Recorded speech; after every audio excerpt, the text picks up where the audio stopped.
خداوند زیر برات حرام کنم من میتونم چطور گپ است وطندار؟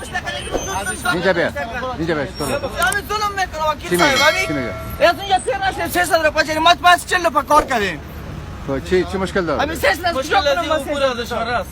عبور از اشاره سوری کن سوری بزرگ عبور اشاره از کجا کنیم عبور از اشاره پارچه جریمه ظلم میکنن یا ظلم از زیر قامت زیر همیان ولی فیصله بالاخره به چی شده؟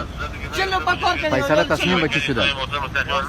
پارچه جریمه تصمیم پارچه جریمه برش روی. چی میگی؟ هیچ چیز نکرده بودم من هیچ گناه نکردم پارچه دادم اسنادم تیر است اسنادم تیر نیست دیگه هم تیر نیست بغیر پارچه از اشاره دادم چرا؟ ظلم میکنم میگه میزنم دادان از کردم اشاره چرا تیر؟ سوری که از تیر والا شده باشه قسم میخورم قسم نام اینا تیر خدا شدن از اشاره؟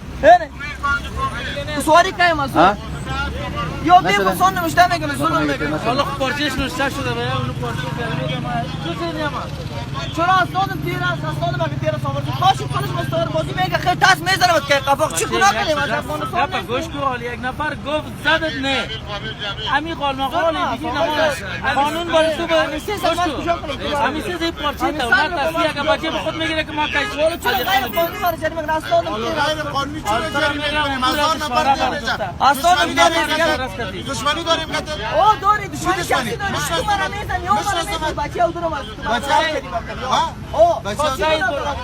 بیادر جریمه چی گناه کرد؟ بیروبار خوب شما خوب باید علیه بیروبار چیز بشین بیروبار جور کردین نمیشه بیروبار جور نکنید بیروبار خط سیر سفردوست را بند است او طرف بیروبار کم کنین بیروبار خب مردم افغانستان است دیگه مردم افغانستان والا قلابات هم کلاش یا میره کم است بازی میره میزنه والا بزنی باش ما قسم ایره تیر است ما خو ایره ثبت کردیم کلش بازی بشنو شو که مطبوعات هم میتیم برای فیسبوک هم برات نشر میکنیم